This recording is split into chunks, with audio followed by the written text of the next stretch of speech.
ama wati ase Shia ye what TETE MMOFRA online TV na ye nti ye ni ewo ani tie nsem ho enti shia me God's love fu mini abema MC Omar Sterling TETE MMOFRA ko hu ani die kwa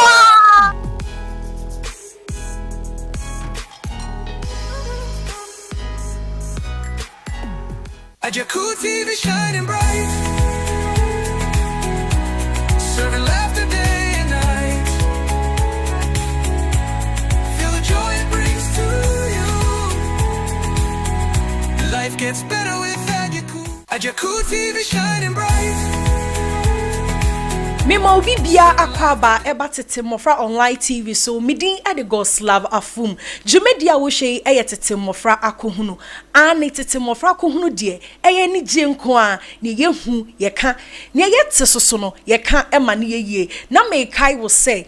wo pese wo ton wa de e wo TETE MMOFRA online TV a ya pono ebie bagaya ama ye srew wada roma fa numbers na e wo screen ne so no fa na ni nkomo ye bebo donkomi ama ne aton wa de ama afei so no se number na e wo screen ne so no bi na e bia hu ne se esama wo a me wo homa wada roma number ya mba bebo fa na frey enkomo kitua bi ne nhihye kitua bi wo benya mfaso bubruja number ne 020 717 0130 020 717 0130 TETE MMOFRA online TV na woni enija afei so me kanfo odifo Samuel amount ena sofofo adoso dodo ebi mu dadawo afa webra odifo Samuel your last stop ni nyina ne say yakwantu ho nsensem asase ho nsensem even po asase bi mpo ne wo hu na ho sagodie bi wo so na opese odifo Samuel eboa obeboa otawa abra onka sefa moja korampo bra na ase korampo efa bra afei so spiritual marriage otenete anya no nko a adwuma wo ye wo pese adwuma na ekoso wo ko difo Samuel waso ye na wo de wo hawo nyina dan na obeboa mo watu ase wa bra wo menhia kumasi esia ahemboboa no eho na owo wo frɛ na numbers na wo screen so frɛ no na oni ni nkomo na afei so enka ne na meso ne ama dotwo no onsua wo na wanyi wo kahire mfanto wonom na wanya wan kakra bi so de aboso ompɛ wan so apito wo ma nsafufo so wo ma TETE MMOFRA akohunu eye ni gye nko a ani enu ntino ye di anigye ho nsam ena ebro ena ye first story ye beko eye Nkwanta SHS eye asukufo a omo suku dem ne enim se mo de nyansa ne nimdie book mu nwoma ena mo kwakosua de ababuo oman Ghana na omo kwa ebi maso wede ntise kahura ma ye ka kire omo se akrache abayiwa emfa wei ma o se me de no na me de beye ye se giezi ato se me de metwa wo ama ha mu wa enu nti no enkra bia ye punish o manase ye beka se ye twe o ma so no omode hu abufu aye hu dede bi akosese niam bi wo school mu na headmaster na nkasa ba be kasa ede ono soso adwen kire ni enti e ma sa niam ni nyina esi yenkohwe video no mra. When they were leaving for holidays, I gave them newsletters, and in the newsletters I spelled it out that parents should talk to their wards. They should not bring things that are not prescribed. Look at, you can see here, discipline. I talk about leaving the school walls without exit permission. I talk about bringing and using mobile phone on campus. Then bringing and wearing of unprescribed attire. When they wear this attire, you can't identify the student as a student. Then they'll go to town. And now the town is not safe. All these things, parents need to cooperate with us so that it is a collective responsibility. We call a PTA meeting. A school of population of 1,000 or the parents were not up to 100. Go back to the class and talk to them. Today could be just interaction so that they will also calm down, and then tomorrow we'll continue with academic work. This is what we do. But we saw some of the students, it seems they have been beaten by the security. Yeah, in the nights when they came and they were driving them to go and sleep. So in the course of that, they were holding kids. That might be the cause of that. So what measures are you taking as headmaster on these affected students? Initially, we wanted to take them to the hospital, but we are thinking of getting a medical team coming rather to look at them and treat them. men have made. So I'll pass the driver to go and bring the medical team. After young entertainment perfect asuye because entertainment perfect say na say gosla wanga sa na ya perfect debi o debi ya ba be fontin time fidie ne so a ya wo president ho ene ya wo vice ho nti ene ya vice ho asem efia show as nigga the only show with the nigga asem ene ya ba be kan nsem a wo kan nyina ne say emre bi atwam Kofi Mole eso menka ne say nsem bi epie wo social ni new media so na e kire say akrachi wo hwa nkrofo ha ban bi wo fa bi di fa na num ne na som ne hwene mu nyina hu sa wadane nkrofo kasa ho na emu honom ena ma afia showa the only showa with the nigga eso so de ne suggestion ya ba say hwe ya ka music industry ni man as industry na nkasa na e favor man ko me ma na de kokoda uhia nkyerɛkyerɛ wo school da na chi yenkotie na no asembra Molonya hate song. And my point is, fans, are you sponsoring him? Let's just be honest. These male musicians, they suffer. If you're a celebrity and you're not a woman, even if you're a woman and you will not give your pussy to them, you will suffer. These stupid politicians call and it hurts. When some of us we talk, Mokwasia, I am some shut here down. Massa, any entertainment industry in you. These old men who are mama kiskano, they want to sleep with these young girls, upcoming artists. Me diam about me person be I be disrespectful. But for example, sikanibi to 100 muno, nyame mwana fantana mami uno nkodino. And nobody adina, and nobody wine. The male artists, male musicians, they suffer. The truth.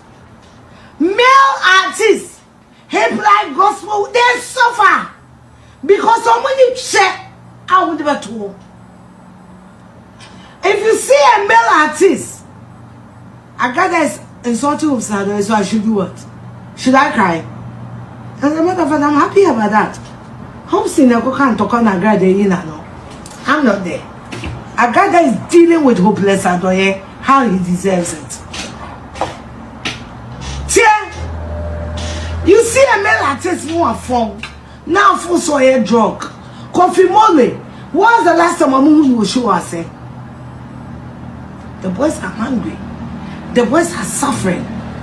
You want to see a phobia from a table of men. If you don't succumb to their stupidity, you'll be hungry. Entertainment industry in Ghana is collapsed. And some of you want to dwell in the name of me a star. Maybe mother, I would rather be a carpet with the money than a hungry star. See, I would rather be the car park with the money than a hungry star. The truth of the matter is what I'm telling you. It is the I'm an entertainer. I'm in the entertainment industry. If you are not a woman that somebody will fuck you and give you money, or somebody thinks they will fuck you and give you money, you are doomed. You are talking about Kofi Mole. The ones that last one was a Sako de show me, I say, and I endorsement, I endorse Sako. Sako de, I'm starting it from there. If you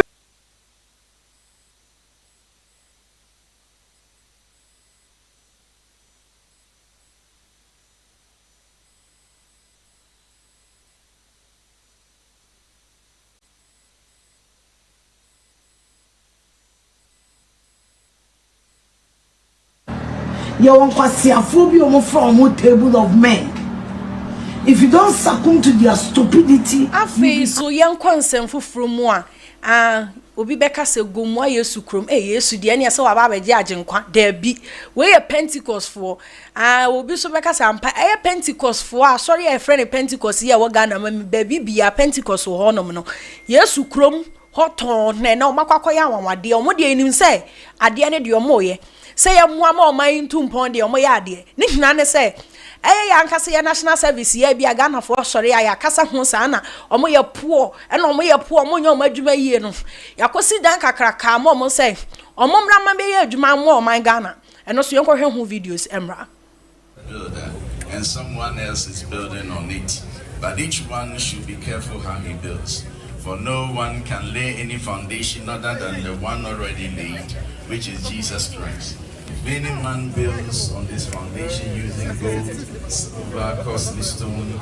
wool, hay, or straw, his work will be tested for what it is, because the day will bring it to light. It will be revealed with fire,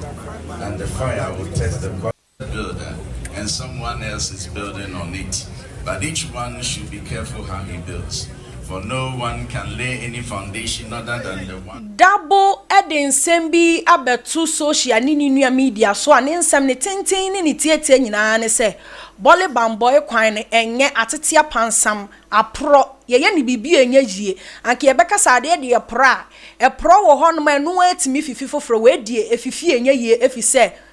enkwanim enu nti wo sre yankasa ye wura John Dramani Mahama ema medani nani na won hye eye bole bamboy kwan onye ne kama or the same you to social in your media so yanka say me na ma continue yenko tie na no asem so mra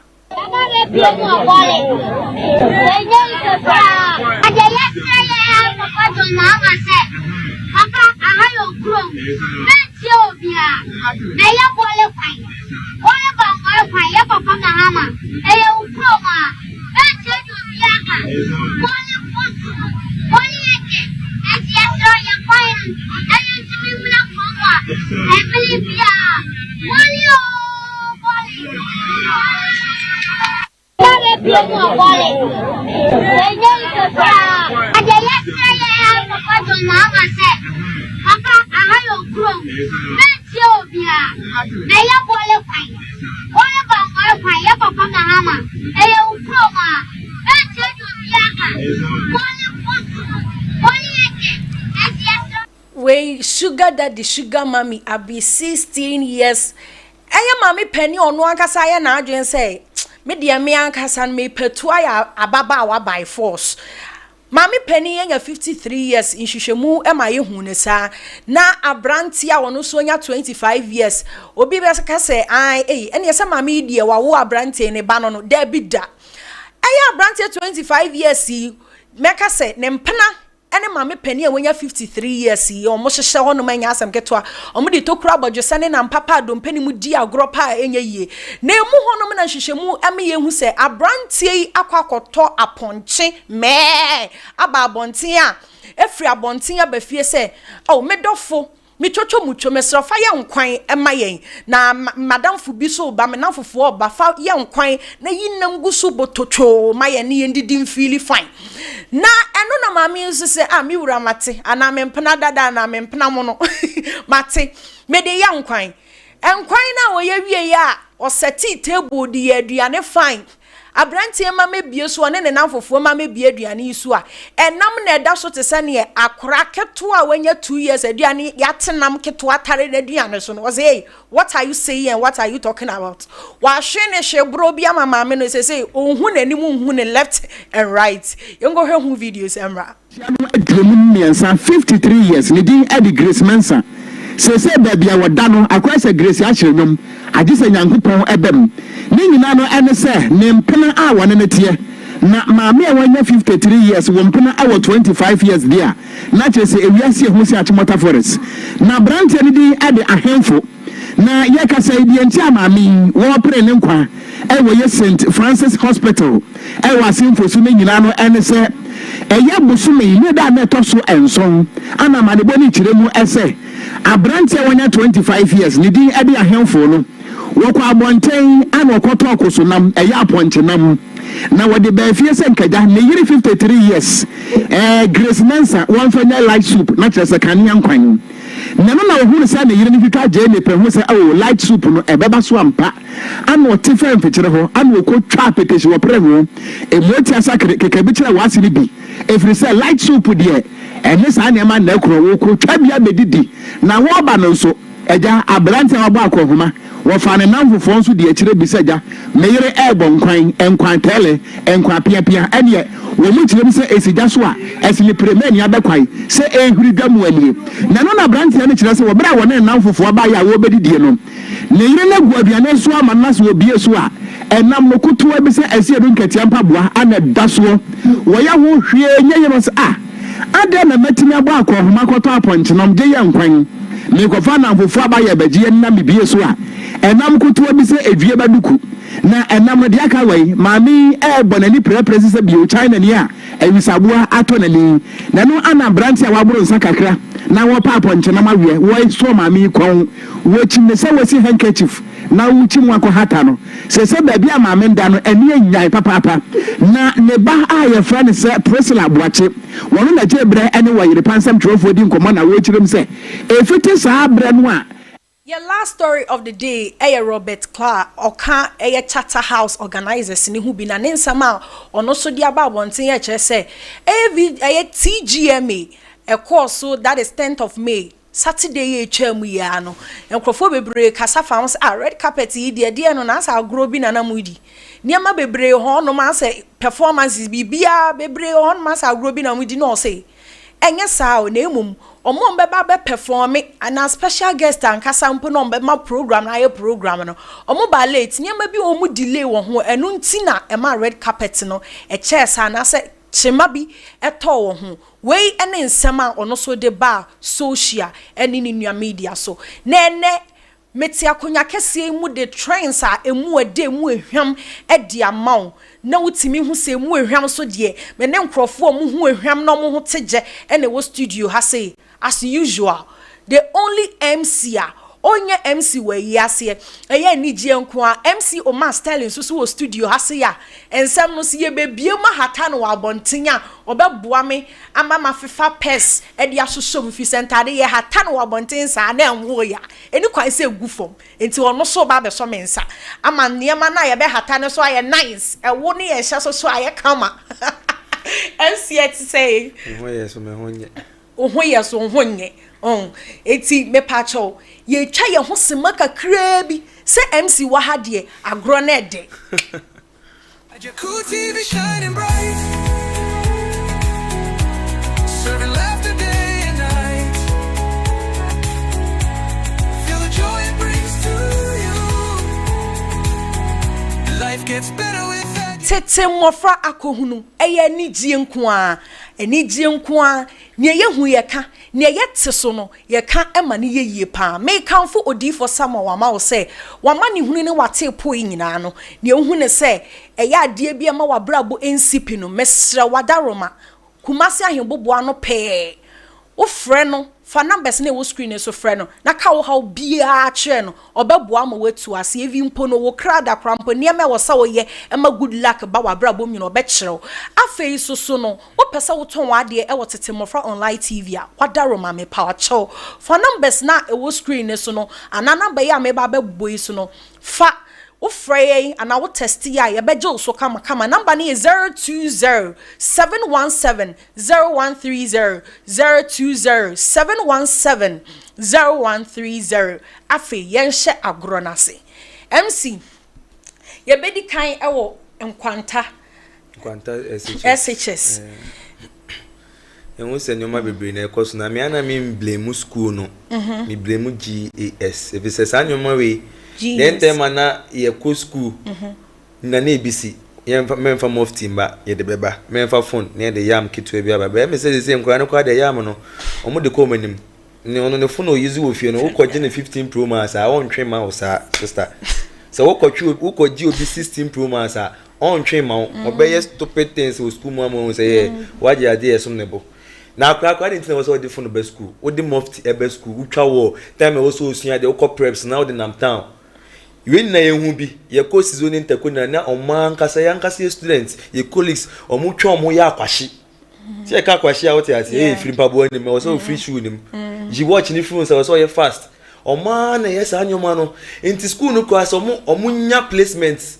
e wo school mo omu beje prospectus na wo se ye show omu personality kwansa na de afa wo mo obi wo ho be school team say wanyini wo kana asema enye ye Who teacher ni na be your service no 26 years. Akwana akwacha na dey 32 years abe that yan no. Obi papa na obe school. Untimi ntia ne ma ne nyeyi. Enti nkwasem sabi nkwasem no obedi no. Obedi sa obi ntimi ntia na visit teacher square suru na wo na one no work class.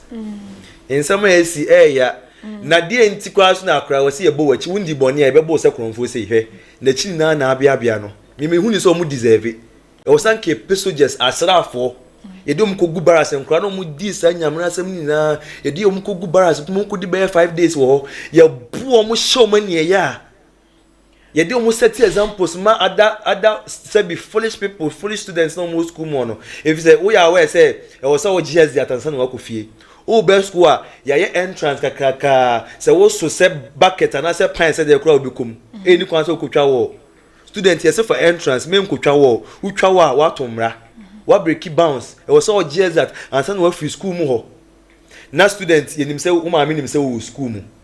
ye better so wakoji obi mpa boa wakoji obi fun am ya bu say kronfu akun mock practice there kwa na beka na yen ka say eye ya wo fon na enhwe nkra ni ye say charity begins at home intintite na mo di free ba no kra ye different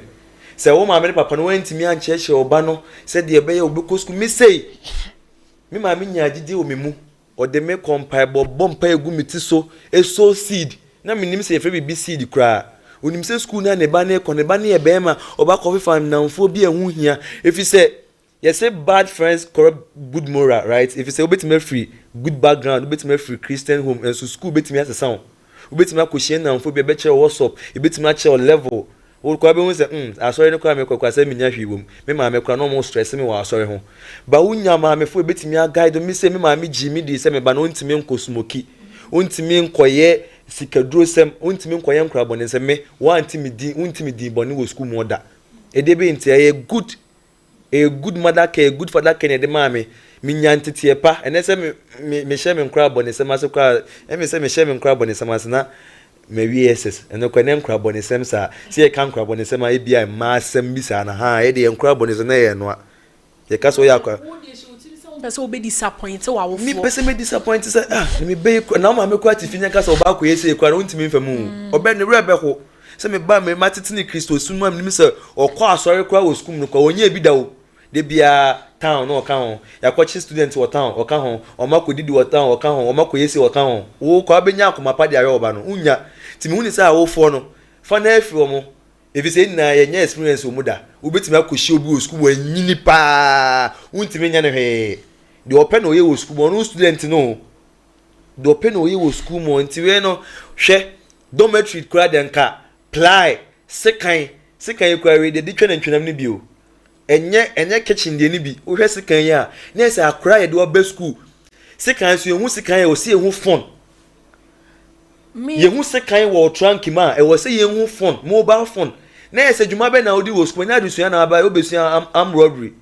obesua kronobo dodo na ya sekan no mi hu ni se eyo mo de God's love sekan we yemfa mom milk ano sekan we yemfa too sudden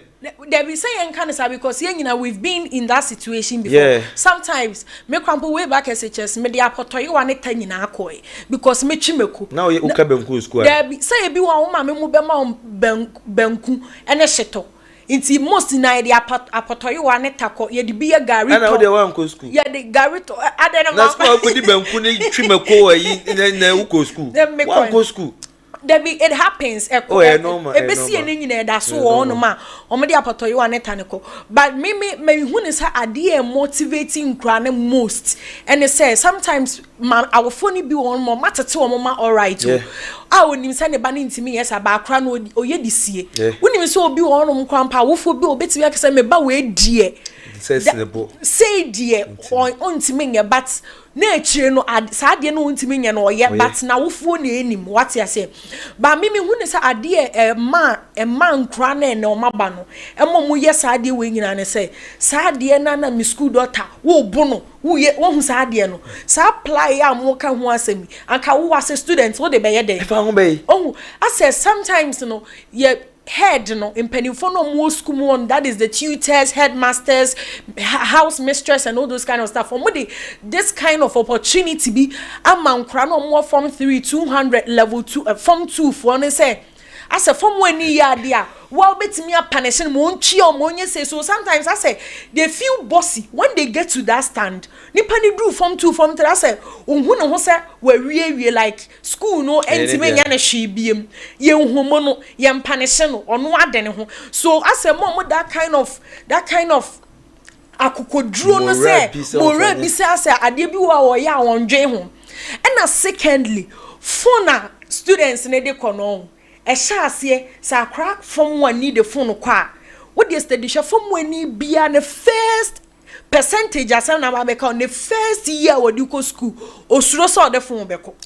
ye beje but ube hu se okọ school from one no na made time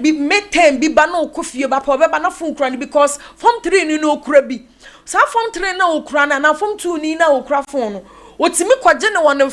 phone ni free form 2 ni or form 3 ni sa me de frame maame obi mpoye se school daughter sama mo onim ni school daughter boy otimi de ni school mother na ni school sister ni mpo phone mpo de ye edi menka na say edi ye ko be 1 hour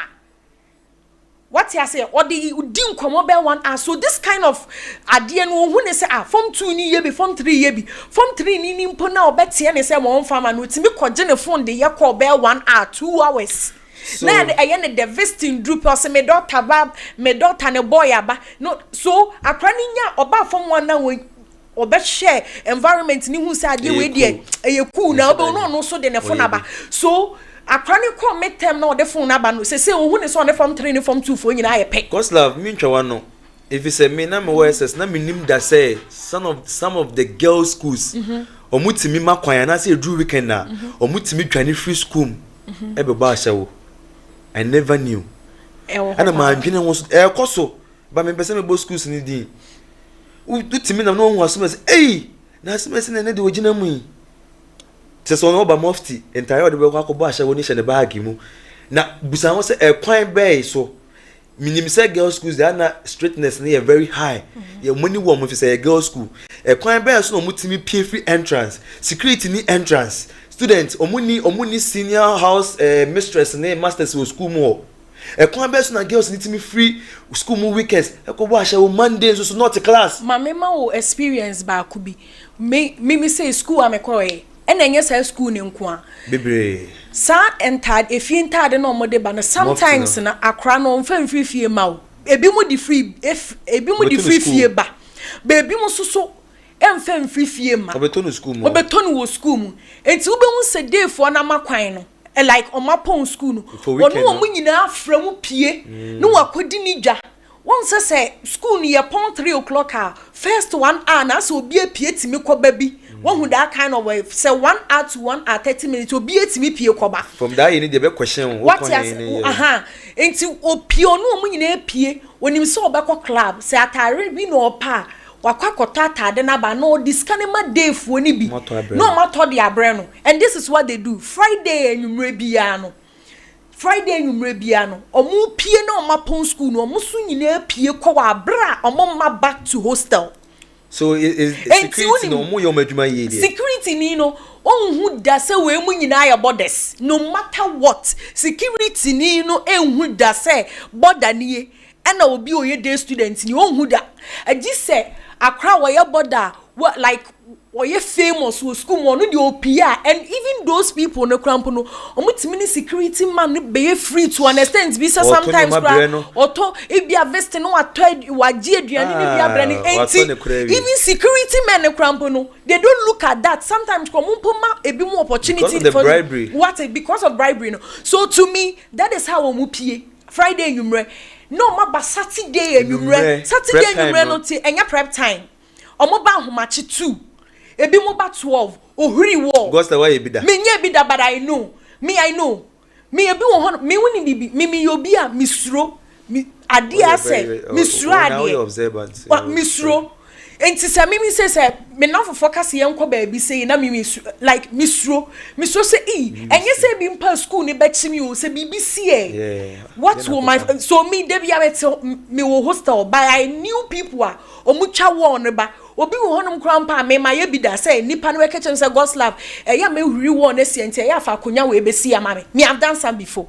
Obo ofo abone ne so. Eh, so was so aba. Nti ahomache ne de asa okodwo nso wo de ade asi akonwa no ahyehye plastic chair na ahyehye asi wo. Obe wiresi so oba. Sometimes for mo atimi twa wo no oba aduane pizza ne niam wodidi ya wa me nti wo na wo boa ne no de ba ne ye bom ye di. Na se club ne mpena ebi mpo a wahia ne mpena. Enti ye ne edi na ahomache no nti ahomache no ubeko ko hu dustbin mu na ade beche no wutimi hu se pizza ne shawarma ne magu oso so ye nton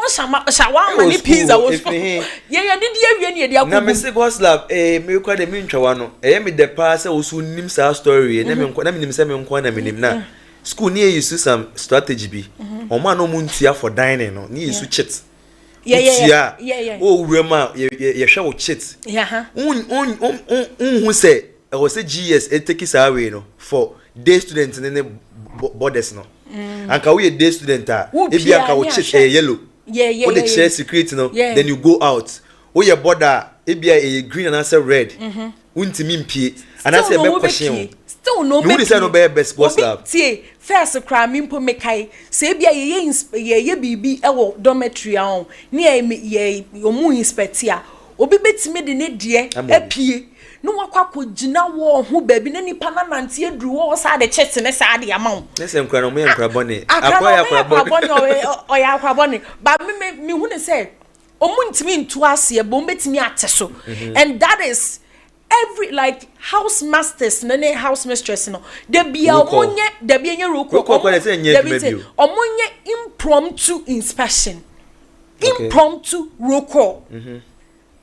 your magi say your pon 3 o'clock I was as a border there by 3:45 no why you set to dormitory if because silence house na silence and the cramp no more than obi dey pie o say wo na be kire ne so na do ya akra that has near sura dey pa ne nkura ne dey mu nsuro hi so me who say ade e bete so one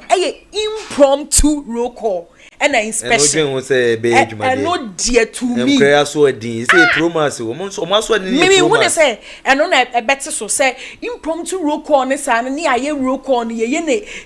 anytime ye any specific time aye de ye ma roll call na anytime ye timi ma roll call akra ni pia ne yem hihye ni because me pia ye involve security personnel in so schools sometimes are impromptu and also kabebo say oh na ka so je sa TS school ni Debbie anansi Debbie crumple security men no more no crumple no and can kebeya say police for cromado so do say which mama immigration for craba won say mo ntan hu omo no o twa buffalo for be yi unexpected like Fridays na mo so medwane no mama yes ade no me hu say ye like see ye posti wo mo kwa ye posti wo mo to SHS it's very necessary and no be boa because so we gina kwan wa che 5 cities no go slap yes e chi omo ka SS echre onyoma bebre SS suban bia bi wo SS kromfo ho beyifo ho dwamanbo ni wo ho suban bia bi wo wiase bia be hu bi wo SS na unim dey me nam TikTok sa obi say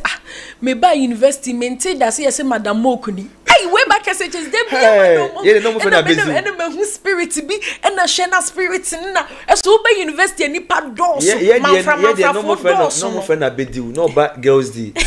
na yeso ye bomb pass nya oba no so ya bezi obeba boys di ka go nsi hobi ka be repi no nsi go kura bi your next story Efia Schwarzenegger your vice president entertainment mu the only sure with the nigger nensema wo de ababonten kire ye say ye share adwomtofo ana say females na emayiwa na omo ho asisi omo so a omo wo ye industry ni mu no sometimes ade abu omo a ne sabi omo tokura bodwese no na abu omo se we odwe fa pe obenya sikani bia mo so ni mu obabua invest na emo mema ne de okodwe hefa onu so on pese obesabi obefa obi ato nti ya no ebe den abra na obra wanya gig bia na ubeu no aye tantantan asema Efia Schwarzenegger kan no me ne ya adwen goslove me ewiase on Ghana industry me hun se nipa mienu pene kan okra chata wale ne Efia Schwarzenegger eno mo nso mo beke bia de to nyoma bi hu a eye no kra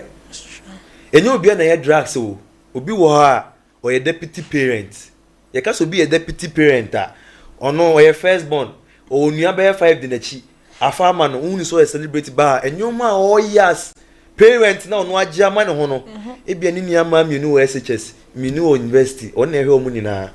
and you may cry so consistency and shade any ho oba mu 2 years per watcham oba onyoma e training be 3 weeks per atwam onya show si mosa e komo be de no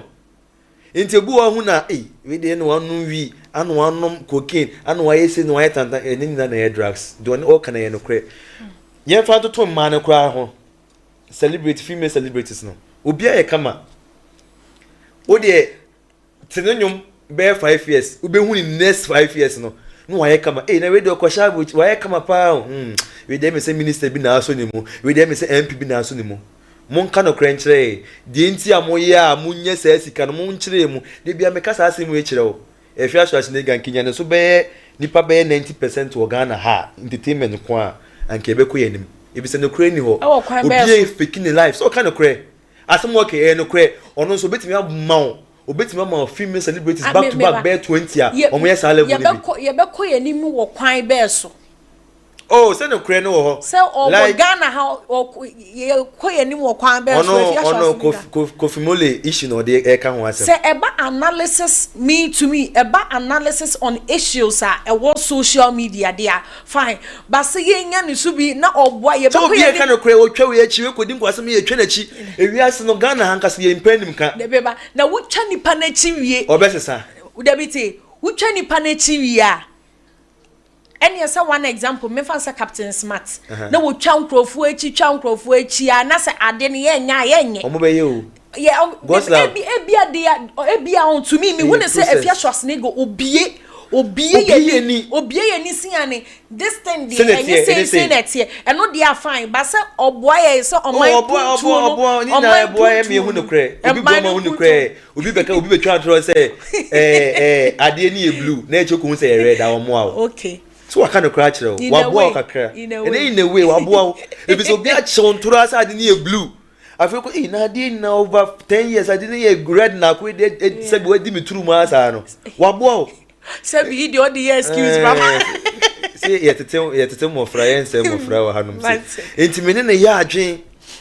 omu live fake life mu ba media no so mo man ko we pressure sa ana me to nsuo me koto nsuo na me ton cassette ana na me yesay na me di nya say how can you tell me this story God's love otiwe ya ono no na no atekateke to be cast me to be bo asum osunsun mu o to nyum na no be wura Holy Ghost ma bo asum eye ntro mo man ko ani wo se ne ye di nya say if it nim say dodo na executive pole and obi an ko gina kwa won say okoba asha wo omo ye omo brand omo ho ana omo ye executively into who for crowd to say asimesi say I didn't know male celebrities omo ye time if you come kwa bochi come mabiem okubosho wa bochi omo mabiem me say come artist na say me nya kwan say me kubosho yuka me bag na be dey me ko fu plane ko me mabusu ani bia na say madam fu bi kura dia no so me shame airport na me de me nyoma ni me nkuku ne me nkaka ni na eba me nkuku me ko ba that means that you don't believe in your craft. I believe but not Ghana what you broche obayanyum musicians say na won say consistency o metima gina game nim for 10 years Shatawale Stoneboy sa akodi asa omo no won say every 2020 every 2010 ebisi 2025 still na Shatawale e bono di menu be fam Stoneboy no di mense be fam sa akodi e busa say others na nti na omo kill omo yi ho is kwesiata minka so nim ba kwesiata ni nim no no obekire say ye nroro ye ho bi say ono kwa nroro ne ho bio obese where is Kofi Mole I say yehuni apostle gangster then time Ghana buy himself boy si bit magina game mo be 10 years Ghana on unim ye on Ghana initimi kukuru udi nkwa asema ni asa bo form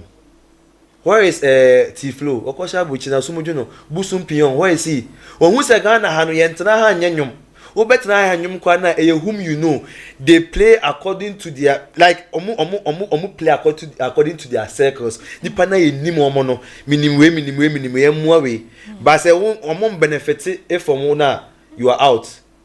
takoye whom you know the Ghana o ba bia entertainment me kwa de di mu pa Ghana hanum say enti de bia bu so mo lifestyle basa e bia wanya aware papa bi anase wanya papa bi anso ni mu a obehu no aye tantantan onya show simbo na de akwashe drugs am for stress out o but me so one thing that me so meet me aka say Efia Schwarzenegger eka se emani bisebe onwe de tokura bodwese no kre gossip are you afraid I know say meba ewo honom ba me so me point am me pese me making say untimi enche obi how I was making isika se sebio or the tokura bodwese ena edinye ska o ma me hata ne niam wa abonten se ane me bonwom nanso enyom na meto no enye hu sika na etime de hye me mapani bia na se me ne nkrofo bi chempana o me no mo de da na ma miska like obi eni ho yesa even those people who are not musicians omo ni sika omo monwom krampa obi eni wo mo no obi eni wo mo mpo no sebe obi ni wo mo dance na wa mo musika obi ni ne dance obi mpo ono mpa sidie wo si ye na mpana twenye mpo yi sebe ye ne da free wa bra ye ma ne she so business o say enti mimi to me no me who ne say even if a female industry like the musician or the actors or actresses for no if see and they are doing that who wo game ni musa utimi wo say ska na omunya wo adwuma omo ye ne esua na omu living life is more than what they get at. You can't force the person to come out to say, oh, me followers, mutimi unse me God's love dear. Me metonyo me ye say me ya presenter. Nemo munisikana minya nesha. Inti meni asume si we chempana ansa ni menye sika edi akwaye meto edi atofie kese atoka asa me dedem. Obi ye ni hono mo be yesa even obi mpa ye nim ne hye krampo no menye sure se sebe se oni obi da e na onya sika oba ba ka no abonte enti eno de obetimi aka but untimi nka se now oh please that's it I don't know obi buza me say na Monaguchi Mona ikwa na make Mona for real yeah Haja for real onya ne sika free anyumu ana Haja for real for instance me to me dear Haja for real me na me hu ne say onu sika no wenya broso na me hu say Haja for wenya broso because I can boldly say Haja for investment our yeah wona nyoma wo twa ansa na ye ko chilling say sika ni nyina no me nya sure say wonya bi me hu say sika no wenya broso na na ofilisa so betimi atonyo onya bi di shemu you can say the source of income every hanum say they are omo smart to the extent say Sabi obi kwaji sika dro sika fin kra na lumba kan sika fin bi enimba kwan e faso nya ne de efin wo mu kakra obi kwaji ne sika fin kra na otewa no wa plan say me kwa e bedroom me bebu bisa me say minya me sika free he eno de wo ye den e wo si ye hu so we no na even cross wonye no na nkrofo mu ni mu krom be bisa wo ma sisi na ma mbie restaurant ma me she dem bie football team mami she dem be radio station mami she dem be TV station then ibu say me ka say ho na minya me so ya adwen ana de nam kromu ha na me say ka na o gossip we mbu obi a wuni di o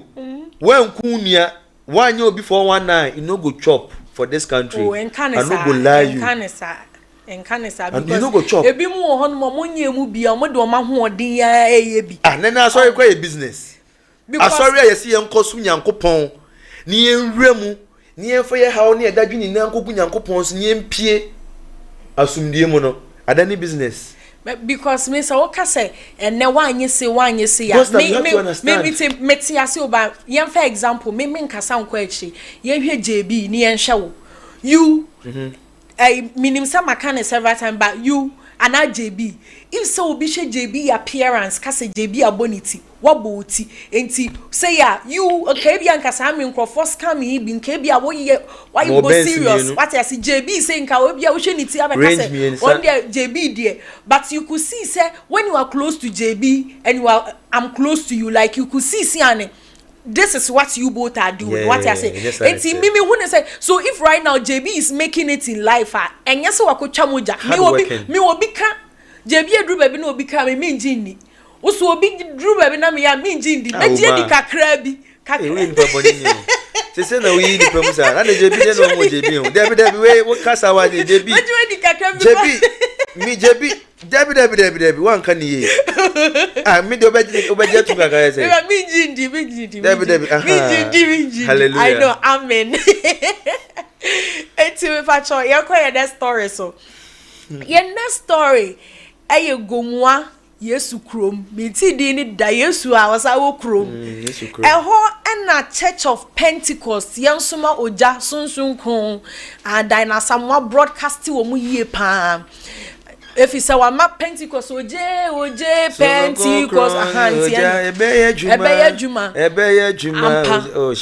oje onyamija eti Pentecost ja no mu ye juma enyi oja so nko mu ye juma mo man Ghana chese gomu Yesu krom no omoko honom no mo se omaya de yensi dan kakraka fire service dan kese ne yemfa enkrofo ma megu ma ban fa enkrofo megu mu nya adwuma pa na emwa oman Ghana omo ye na efe so utimi un say yes Pentecost for omani ate ultramodern wa we nya yi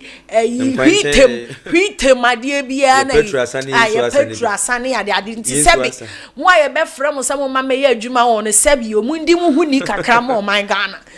omaya de and Pentecost is one of the richest church I will say yeah globally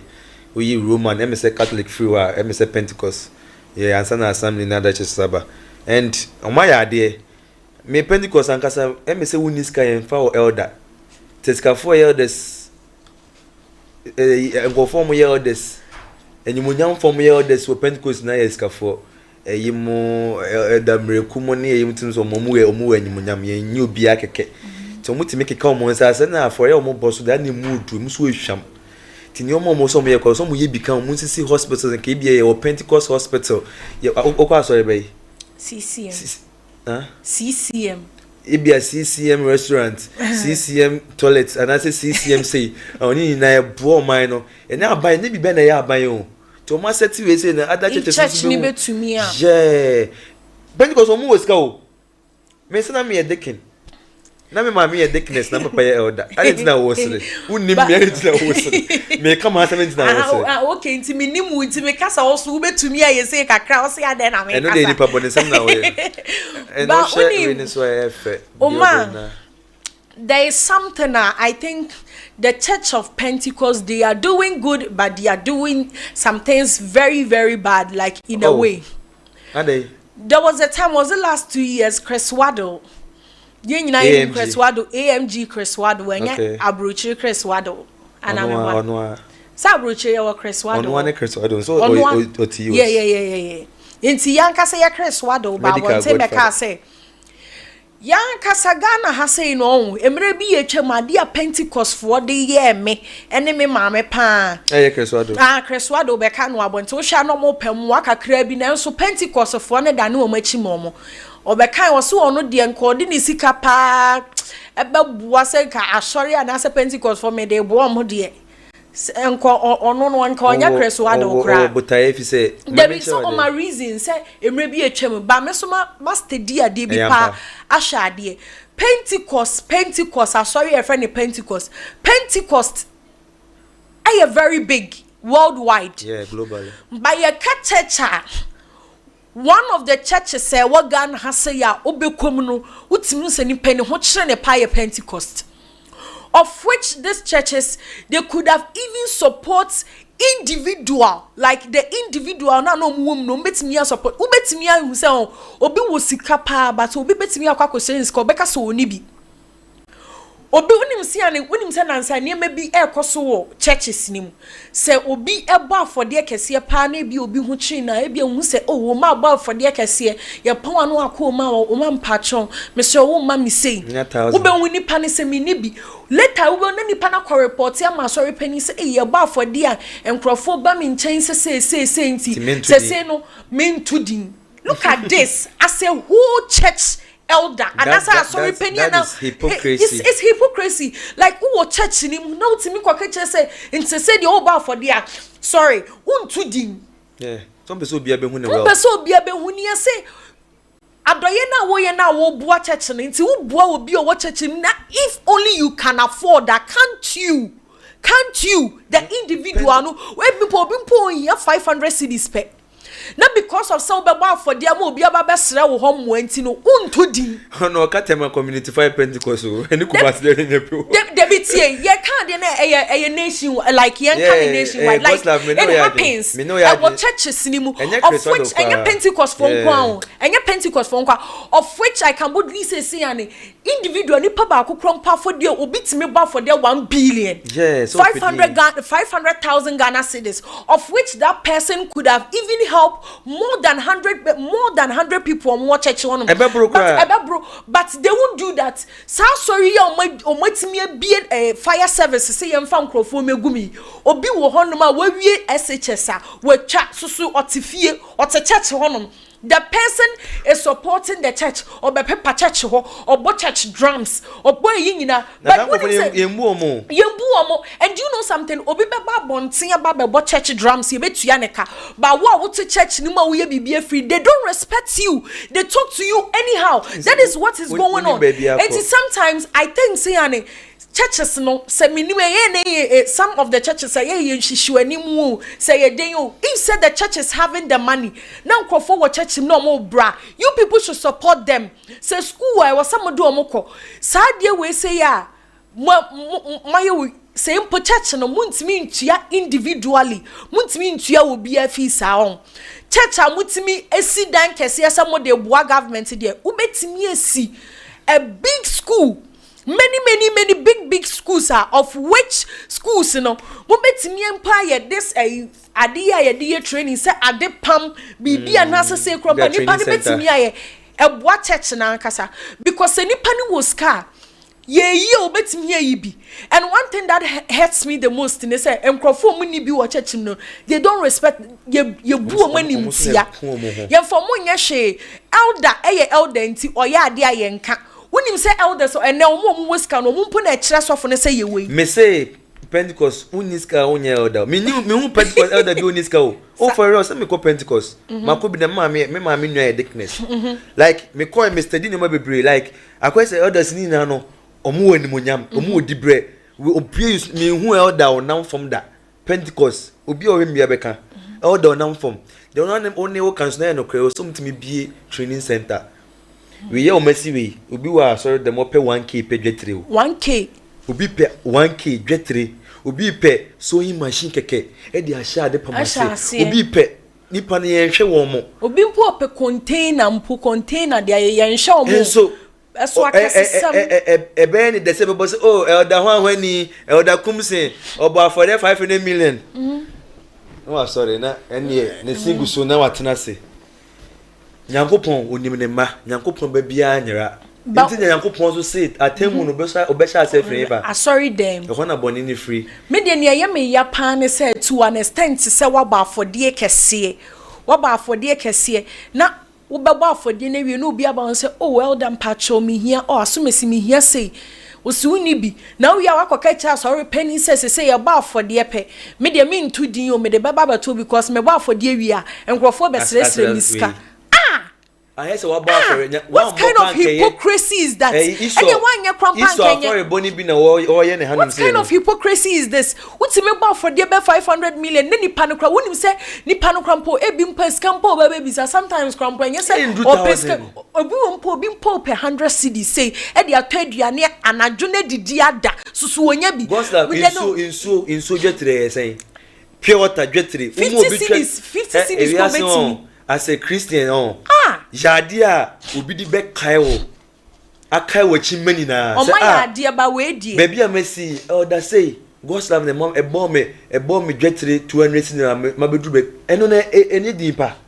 When I'm crying, I was soon Joe, will be a booty. But elder one year, the commission about 1 billion at the whole. But Ubi Boni said, only a ma obi. If we are say, Manentre obi. Manindro obi so mobi nsan kɔ na chi mobi nsan kɔ na no ni yenka sɛ ye wo na wa ye no na ye din pa no kaboni betima ye road anya aba wo nka betimi din sika ye road no wato ni din wa hwani street opedi pa ana din pa na onya to mi sɛ ne mma obewo ewiase nyanko na ni na o ma be benefit also. There was a time I read about the statement here Mickey you know so obi timi ye kwan I said the information na me read you know na e tre say won't mean for person who can to buy by your coin. I just so go through there be just so go through some process be answer. That is what Sammy ready. I like process now process the ones I could do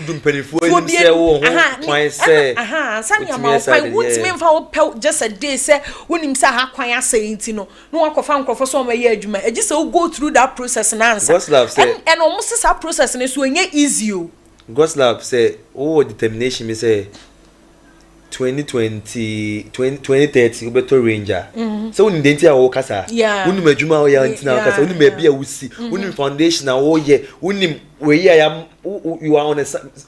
the same pedestal be with some rich people bia who looking up to them say so we it me ya me Goslab 2030 metal range wonu so obeye broni obeye na se Ghana he bi ukoko estate de nyamene atasomans be bia MPs na for fifi wo fefe no no timi say one doctor one street avenue I don't know so ka so be no aye nti I don't know ka so be ewia so ka so be bo bia ho me ana Nyankopon Bible ka se yensu ye ho but sometimes e bi mu problems ana are ho so bi ti aso dem potims asumasi entire shim kura anye atare wo de beba ne mase do me say yo mu ko be tena aso dem o enso de bi ona be pa toilet ne so wo beba no wo twi no hihye nkojo be pepe be bia se ni pani yemu no ye no yemu I just o ma se be mu din semfon aso dem ho no omo nso na focus wo say ne asemati so o mobile ne enkopa na choma ne 2k oso beje one when in no me say some from we are there yen count but we na we contribute much no we are there you be na o ntimi nya sorry favoritism you be fra wa begina honom say we dey wan ye favoritism so obi wa sorry dan mu won ma nipa na the same thing but won ko ade be chi wani obi wiasini ba sa sorry no be hu sa de no be si sorry dem obi the entire almost by 70% in kwa sorry wo Ghana ha no if is only him say wiasini kwa ni Kristo ni yepe if you say maybe we as me mana wo Kristo no so ye hypocrite ai na epe Nyankopon ade on pe nipa ye mutrumojo be fi wanum say efie no sana Bible kan o be hia ye nyuna ye quotation my quotation no my quotation no Children's Day my quotation mitimi ka quotation ya be yi me nti ehia fa na Nyankopon be fi wa fa na nu o si nipa otan no ahom pe na nim ahwe a odwan owiase obi oye mutrumojo obefi wa fi nanum se efie quotation here dey eno dem refer sister your next story double ayesini chani a otisini chase na okọ me kan say woni ni team ye nyina nim so no our football team na okodu bole bamboy wo hye kwan na wo se mahama kru kwan we die no kwan be na se ya dani moja se futu kwan doso dodom nete ne kwa ye ko enwure wo nchenchen nyina adane ko kwan nye o se yewura John Dramani Mahama wadama chawachi kakrawa e na de yesra wada ko sheda fa V8 ne be fa so se okay nku ana o hwe na se enye yesra baba ye kwan ne maye asema dabo kan MC na no crave if you say any de bia make can say de be osanki into kwan ka go serve ti hey ya sheda per time ne akọ be takra de Viana Beach achilia be 5 days ne asa ba change of environment e ma hu nyoma bebre na bole bamboy okopɛ de so the team ne koy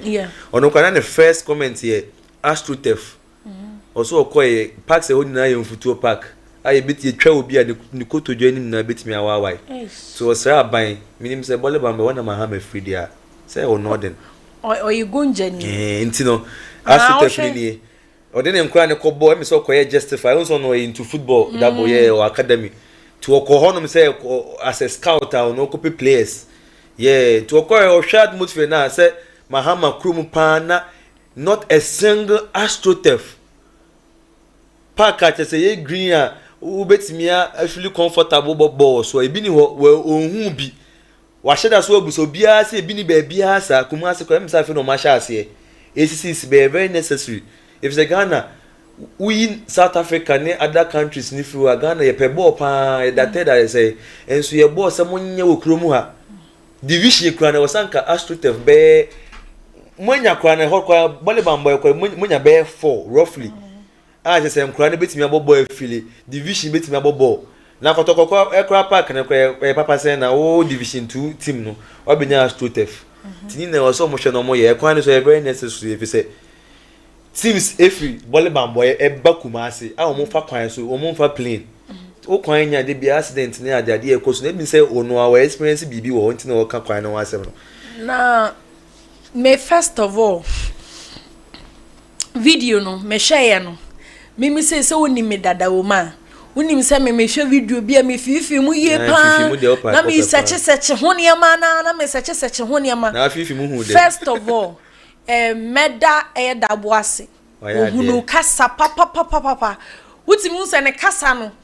o kan because wo hu se bibi nya ye wura ne oti akonya so na wo se MPP ne ni siase mu ne oti akonya so na wo se o ye den wo ba amane ne ye den edema na ne kasa ne ekọ very very good enya te se ades na o ye na MPP na NDC na ni ade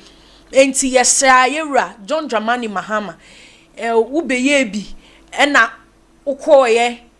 8 years afei no wasaba 8 years na so ye jaima party foforo enti wadaroma we na dabo hwehwe na ohwehwe nyina ne se nka kwan ne ba bia mba wo bo nyina ba ye okay perfect we say one kasa mimi ni asem bia kan because say wababe hu a wababe hu a was so okay but once most of your actors na and actresses now will be making suggestion be na MPP bre send come or the saban come because me pacho you John Dramani Mahama kwampo bae no on di 6 months kura 6 months ni mo try but na nyame enum no kura John Dramani Mahama ye adwuma wutimi wo say adwuma bia na ye ne last year bia no magusu omoye and it is very very when you NDC and MPP asem o man na ekoso a ye nipa na iguma ni mo no yes na ye John Dramani Mahama wadama adwen kase ni dini no honam se o ni osuanso adwen da ni tirimo no hey won sha o enye sa hey won sha o won shout kase won shout won sha hey mo enyini o body ni na esusu ba on shouting patchy power chopper yanko ye next story eya Roberta ono so ye be kase Okachata house organizers ne hu bi onim die fa ho na wo kire se red carpet na say watch bi din ni ade ne de eye yankasa omo ba be perform no omo ene match ma ne bae nti adama won fa nche na say statement no make you with their point answer no nse red carpet na 7 p.m. And SHS around by 9:30 so now follow and me word remember na me follow pa if you say me artist and me person mo win na be bring nya nomination and me bomb prize na me need the by 9:30 kwana red carpet as obi e feel buzzy and odi enko performances na kwa na problem no no untimi first to me enko SHS so me perform unu hu ni say oye big artist inti ose mo hye free upcoming no ebia upcoming ne omumuni can perform e bedru 1-2 mo na nipa begum any attention ni na ba so if say was no if 12 ne mu ode if say 12 no obi adwetwa ne se bi ne nkwase pictures ne nkwase antare ode bejeje na obi twa pictures obi a obetena ase be program no if 12:30 woko no e honso no obi apese the performance kwhye intimu na Chatter house organizers ni we no directors ni mu na wasa mo hye you are bigger than artist mu na mo award na mu na mama award mu na mo nche say Stone Boy obe perform 1:30 Stone Boy obe perform 11:30 so na so unyi ha wo time atwam enough na Stone Boy abenti no mu pe ba bi mfa na nhye mu delay ni oma that's the problem Ghana your problem obi ka obi ni mo osuro say na so mo ekura a big artist o continental na we kura e ni ko say na say that adani aso mu hu de omo ye omo ho mo so mo na mo be mo award mo na mo so mo to nyumpa mo ye videos papa mo fans mo bobo shows until we be pa award ye na mo nomination inti mo na mo ye under Chatter house and no mo na de make us what you say inti ni kwa say mo di so bi ni hu mo hye mo hye ade no yo what time are you performing you have just 30 minutes you have just 1 hour for your performance o beje wa order ya ma be 1 minute per o de be kasa obi anu odu stage even kwa say una waji award na se wuni wa e wo se management na kwaji musa achipalago ni nam ni so kwaji kwaku smoke award bia man. I was like no akujino okasa ya miedum ne mic achipalago kasa ya miedum ne mic omu dum ne mic so wo hwe ya if it's no kasa do if it's kasa no kasa so sabi asem fa kwem e ho na mu so ma mute ne mic no afi okasa mabiem no koye sana ya de unko awards even ala ta hakwa no unso bi ko ye bida omo organize ya de mu so ade no ma ya de no se wo waje award na wa ma e wo se wo producer ana se probia se bi min di obi atama chipalago o me man but when you say am paso mu dum achipalago omo you tie no wo do ko achipalago right yeah so mu dum na ene adena ne ho you know I'm Kumasi president ya na fon e say wo dwa obi asum obi te ho minister bi te ho pasum di opehwe bibi keke wo betina obi ka so munye serious ko si ho bio munya foreigners fra bocha ba omehwe omo mabiem omo say eye bogos na moye no hono no bibie ni ma professional na nka meme artist obi anyika obi mmenika bejima award na cement mi ama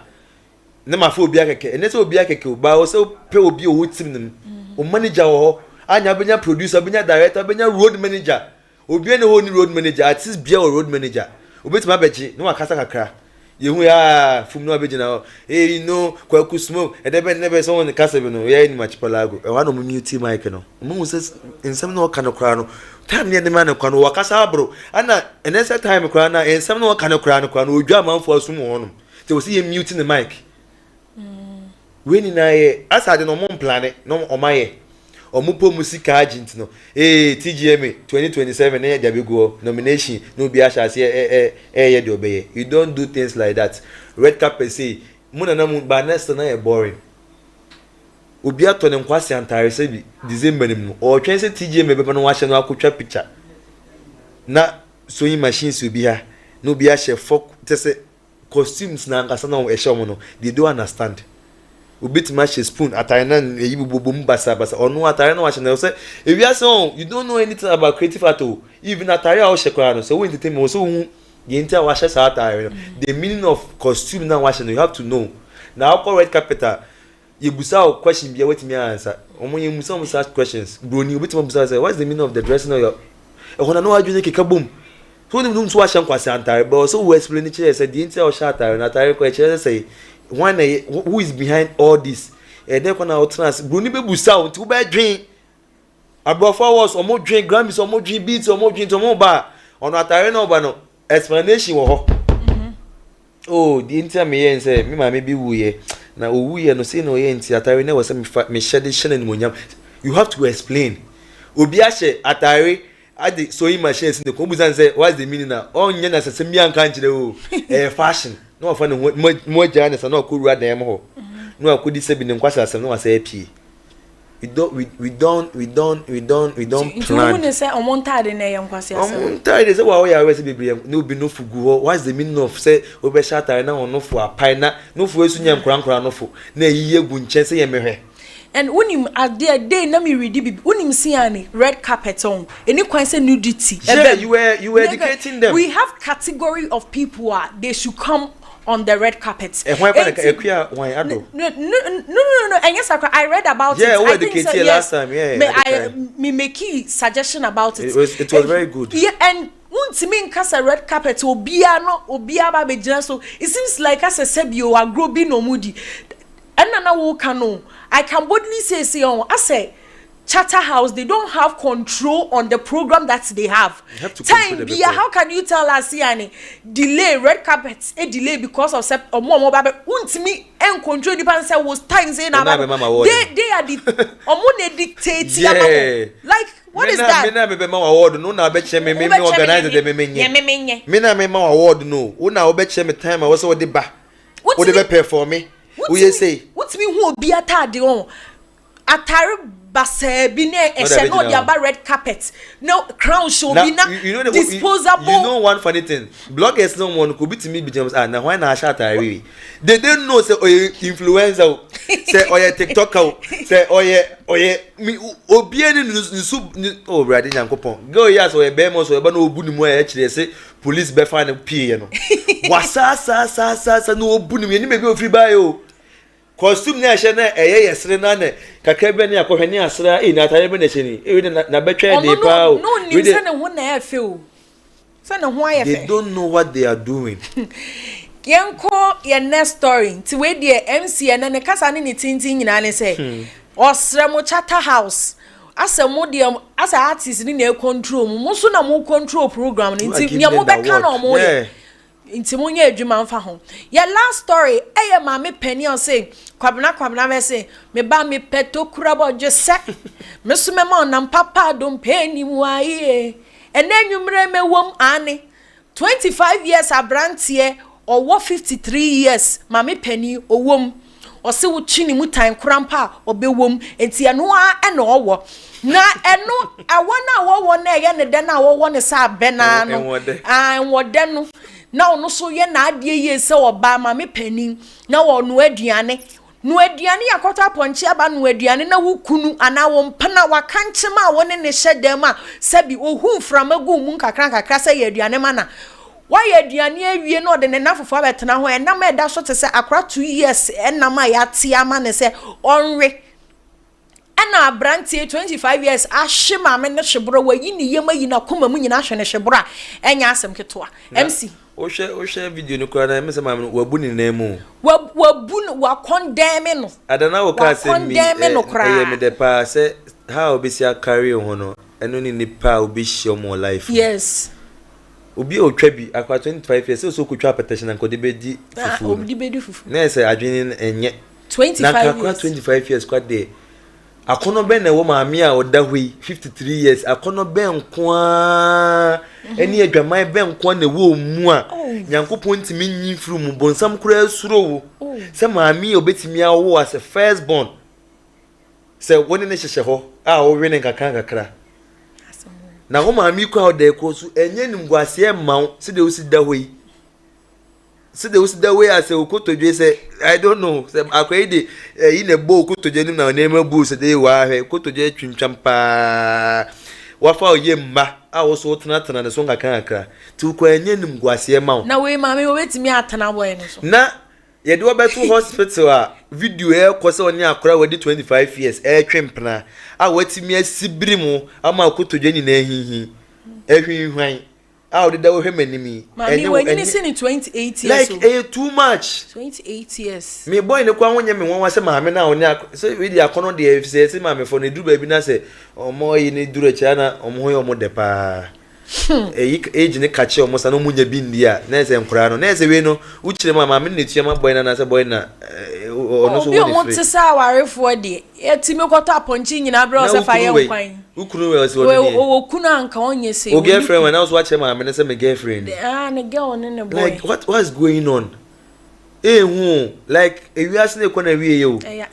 we wie ye be ne wo wie ye na ne wo mu e so be hu okra akwa kofro kraman we ask na ekwana wie ye we wie ye be ne wo ala say me hu say wo bi leke kotere o leke no hey JB kwa ni masemu yi we ask na say bibia dane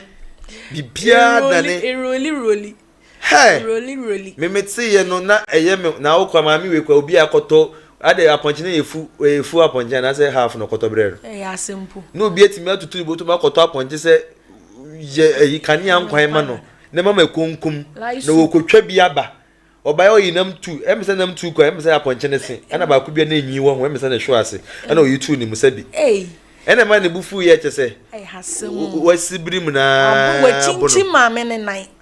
maame no so ntime nya hwe na maame no so nse we kasa kura ama ntime nkasa bibi senka maame na ye ne banko betimi atene ne nsa bon so so hwa obo no sesa miura nti miura bo no so akwai wo hwa gosta wo ya de wo mpemu na onya ade krampa maame abre wa keche sen na obehi no maame fo no ye so mu do 50s na omo ho de no eso se mo youth no debiti ana wo statement how make is see ya wo ka say ene wo hwa maame no boy no ye adwuma ana make say boy no say o ye adwuma kra enye adwuma bia na maame ya hia Mami phone bi so no mo ye shege pa. Mami oda woti. Mami abro 90 o so be kire o shege. Ono nanum ne sia ka tupe. Aso be shege. O be kire o shege. Ono so no o 28 na fani shege lege. O re sa video no. O di shege lege. She. O de o mami for mu easy o. Because la bien fa say una wo situation bi se manka say na bi se aso be. Me sa situation we kra wonni me say me am. What the 50 na ho abo ho say mami. Me chemo ye free da ko pon fa sama ada usuro ana make say wan kasa oni me say me ameti e nti hwa me am me yesa ana make say wo di em for the say wo situation na mami wo msisi anka be dey me 53 wo abon wo so nya obi ama ne wo ana ko fa 25 years me nim say je bi ni wo wa me nim wo ye ne ye wi a fa chance da ne so minim ni ana ni aboguro shikure nyawo ewo ni so do ha na obepe ma pa ni wo de on pe ma ni aboguro shimi de me de kini me de ma de kai yesi me pe ma ka me pe dien e de be da ka me ko pe me pe me ma na me wo moto na bi abra ma o ensi mami wa anya de boy no so anya de ba we pra no hes onene se ni nene si a che na me se wo bu mu minim se ode hama na born in nanim ne dia minim de ode born na etima mami ena ya fechira aka the truth se untimi kwa nkasa be na akasa untimi nkasa mami so anya de aponchifu ayi mienu pe na ato no so e me so se hu ni se ne ba no se 25 de hu ni se ne ba no nto kusiri ne kura nya hwe enti aha ene ye trending ni nyina ebesi midin ade goslava fum de biada metna konwa imu a meni MC Omar Sterling ne wo studio ha se ye de enije ho nsem ebro de biada na me kanfo odifo ba ko pe nanim ni nachi odifo bi ani honom se enemremu won wo pesofo a obeboa wo ama wama ne hunu nyina afiri so a enko emienka se fa kosua bra fa sika we bra koyese bra ko twamoja bra o kamafo ani odifo Samuel entime power chow fa number na egu screen so no na fa amani ade bia hu se wankasa oda ema wonda yie no ade bia hu ne se oda ema wonna yie ana ema wa brabo NCP no wo frɛ odifo Samuel obeboa wo de wo screen so no betimi afa me ankasa me se bebo bi eso ama wo se ne be ya bibia be ye hari apama wo fu nkra wa sha se dale wo kra pen so afa paper kan won natural number ni is 0245479724 me say sisubiem 0245479724 me ye sure say last one year me boy die see dem see bobo no betimi afa anase 0506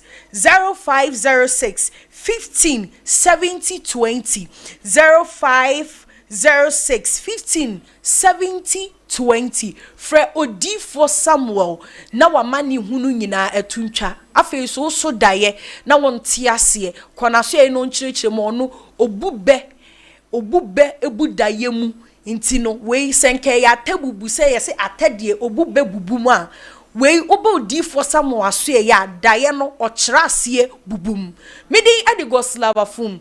me se kanfo ma obi medi di aye me de pa ane eya me de me kanfo ma so se opese obodero e wotete mofra online TV so a numbers no e wo screen so me pa cho fama ye fa number na wo screen so fa mu bia ye benya butre tiewu ni aboderu ama ade bia wo tom bia beboderu ama afi so fa number yi na wo betimi attest yen ye beje osososo a eno soso ne wo pene ye be yama wo ma wani age number no e 0207170130 0207170130 Midi Adigoslava fum Jumedia midi mu hine edi mu chiame ya kasasa di mu hima kase e kan ho no me ni hima ne nkoa na sen metina mu nkoa no nkyere se me nso me nkoa me wonimdia me de be kasa afa enijie ho nsem ho me ni MC Omar Sterling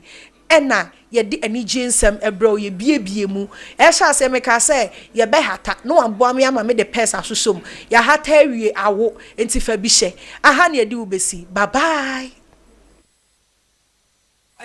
TV shining bright, serving laughter day and night. Feel the joy it brings to you. Life gets better with Ajaku TV shining bright, serving laughter day and night. Feel the joy it brings to you. Life gets better with Ajaku TV shining bright, serving laughter.